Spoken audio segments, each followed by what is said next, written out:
Hello, I'm Amy Zawi with the Jerusalem Connection Report for Wednesday, January 24th, college campus hostilities.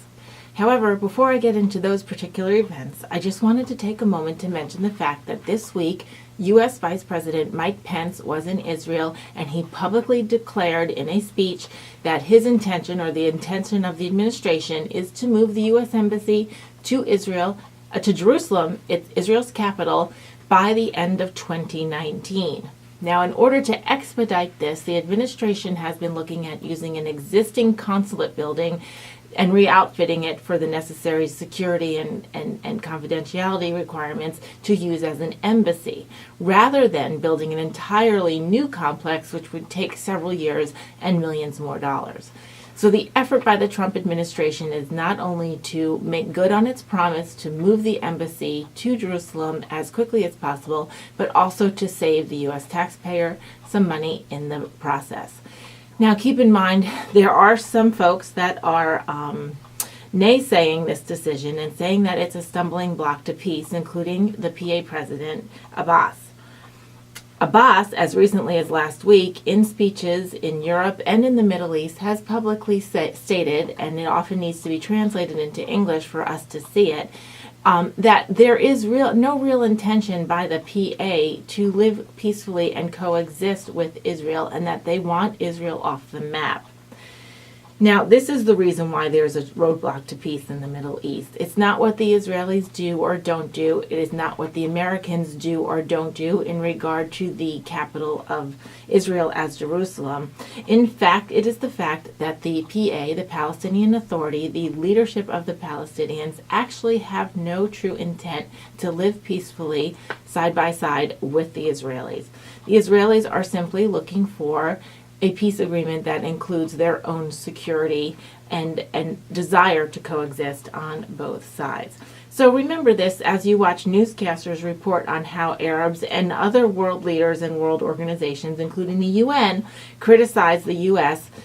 For making the declaration that Jerusalem is the true and eternal capital of Israel and its desire to move the embassy there, and that this is not any more of a roadblock to peace than any other of the concessions that Israel has made or the protections it had needed to make for itself over the years.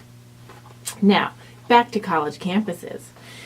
Few unsettling events have occurred just recently. David Collier published an article in the website called Beyond the Great Divide about the University of Warwick located in England. He has researched that firsthand and traveled to the campus. The University of Warwick on January 16th hosted a faculty organized speech about Israel, or accusing Israel of eugenics. Now, eugenics, as defined, is a, quote, set of beliefs and practices that aims of improving the genetic quality of a human population, a genetic cleansing, so to speak. However, the most famous instance of this we know on the world stage is, of course, the Nazi regime and its use of eugenics during the Holocaust, both in cleansing out or exterminating the Jewish population, experimenting with the Jewish populations for medical gains, as well as engineering births amongst the so-called approved genetic bodies in their population. So the Jewish population lost 1/3 of its own world population in the Holocaust due to the idea of eugenics as practiced by the Nazis. And now Israel itself is being accused of using eugenics in the same way, and this is preposterous.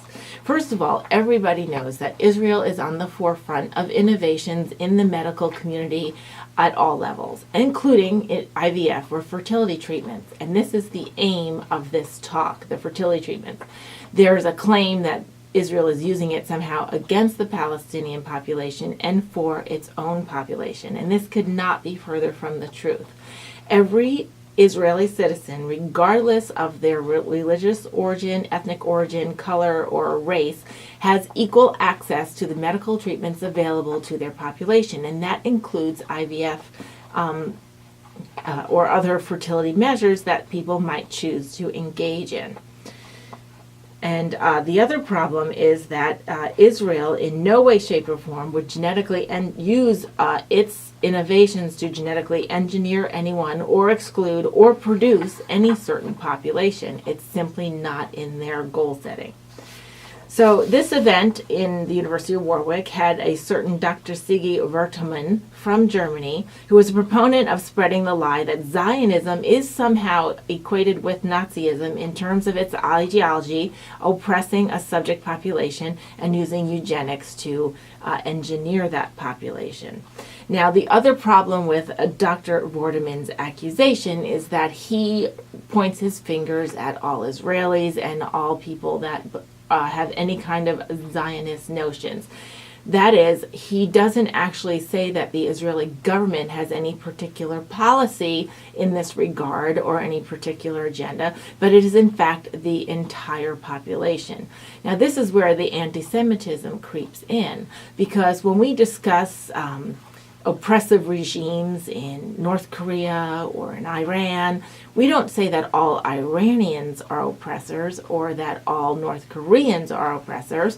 We actually discuss the fact that their particular government or regime is oppressing, and that's usually the nature of the debate.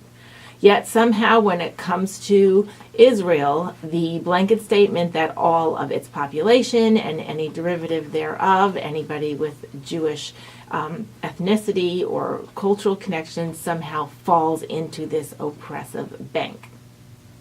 Jewish students and other students who support them at the University of Warwick have voiced complaints to the administration and have publicly stated that they don't believe that the student body is particularly biased against Jews or Israel, but it is in fact the faculty itself that has this bent.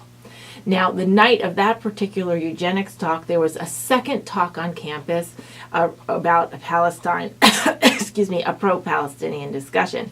Students were clearly unsettled by the eugenics events and this second talk going on about Palestinian rights without any sort of context or any counterbalance.